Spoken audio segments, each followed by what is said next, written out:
Happy New Year! I know we're a few weeks in now, but Happy New Year anyway, and I really hope that this year has been good for you so far. I'm back, new podcast series, same podcast, just a new series because it feels kind of fresh. And I wanted to sort of start new and just push myself a little bit this year to podcast more and not feel so self-conscious. Talking of self-conscious, the past 12 months have been so hard, and if anyone listened to the previous episode, I kind of was just ranting about how insecure and how overwhelmed I'd felt and how I was overthinking everything, and it kind of psyched me out of recording any more podcast episodes. This year, I just really want to say goodbye to that, I guess, self-hatred and self-doubt, and just do stuff that I want to do and not get in my own way.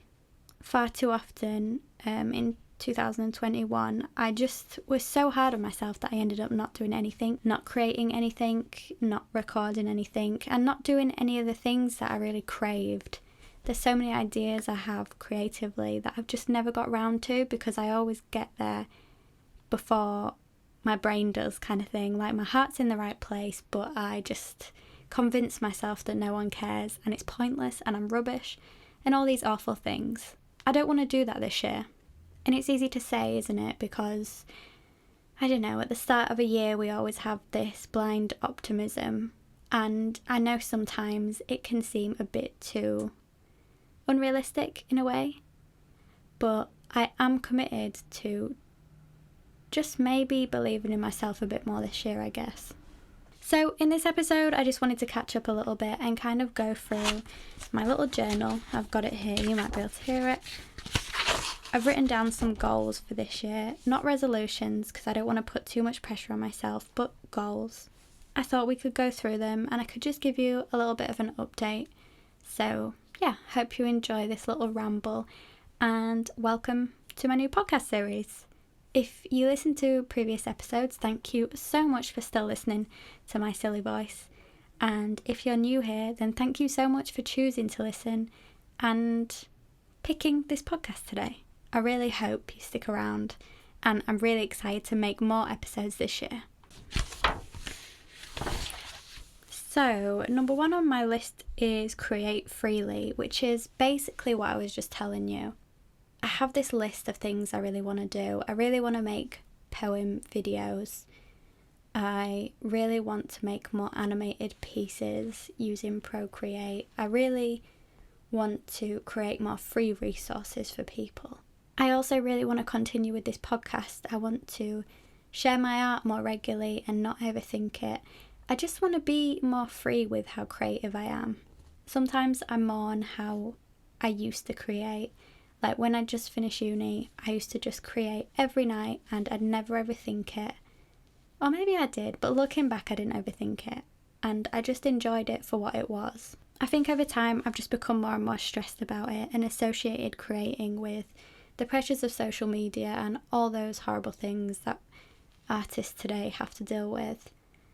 And I think I just need to get back to understanding that people will support me if they like my work, and if they like my work they probably want me to be as honest as possible and just create what I want to create. So with that in mind, yeah, I just want to create more freely this year. Next up, this is a big one for me, it's be true to myself. Now, in recent years I've kind of acknowledged more the fact that I've always felt different and I've always felt like the odd one out. I'm sure many people feel like that. Probably more people feel like that than they feel like they fit in, if you know what I mean. I think it's a really common feeling. I don't think I'm so different in any way, but I think I'm different enough that I've always felt outside of the lines, and I've always wondered how people find it so easy to just live and communicate and be themselves. It's probably a neurodivergent thing. It's very much how my dad feels, and this year I just want to embrace it a bit more and allow myself to be myself and not try and change myself for anyone else or just to fit in, because ultimately it makes me tired.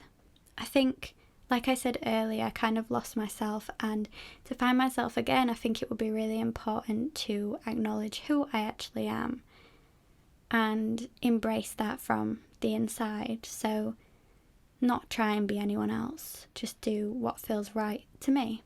That is a big one for me, and I think it's probably the hardest one of all, isn't it? To accept yourself just as you are, and honestly.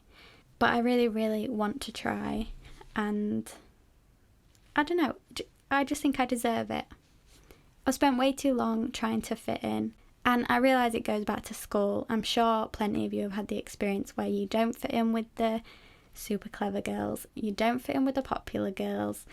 Where do you fit? I kind of just floated around for so long, and maybe I don't need to fit anywhere, but it would be nice to, I don't know, explore that a little bit. In that vein, another thing on the list is more me stuff. And I guess by that I just mean do the stuff that makes me me. So spend more time doing things that I enjoy that maybe I don't spend enough time on now. And there's always this idea in the back of my head that productivity equals me being worth more as a person. But that's not true. I don't believe that. And I think embracing fun and playtime, I guess, and doing the things that I enjoy recreationally, sounds like I'm talking about drugs recreationally, I'm not, is also as worthwhile or more worthwhile than the productive work stuff. The me stuff that I have been kind of delving into a bit recently is reading more. I definitely owe you a podcast about books, which I will record and upload soon. Also, I would say, what is me? What do I enjoy? I love cooking, so I've been trying to do that a bit more recently.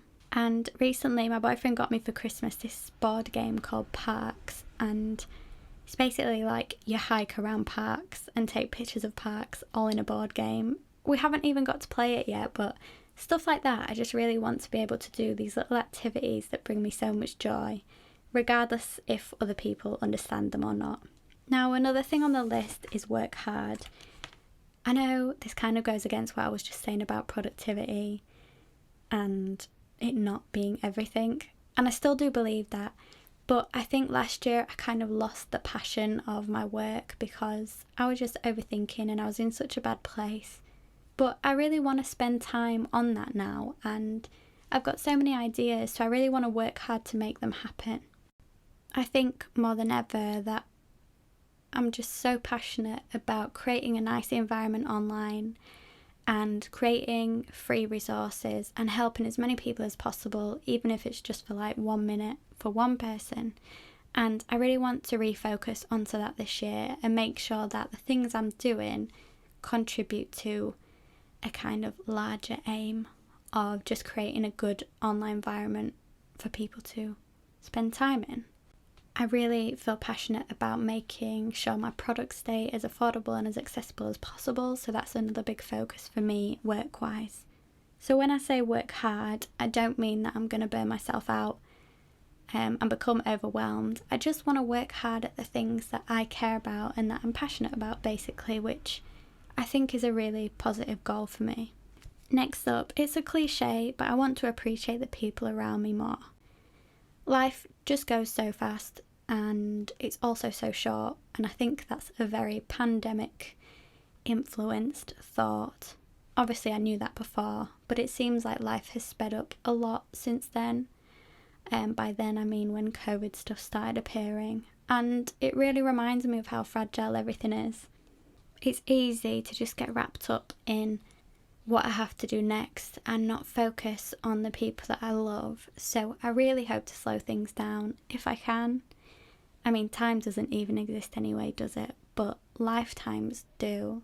Sorry to scare anyone or give anyone a crisis, but life is just so short and can be so easily changed in a second, and I just really hope to love more this year.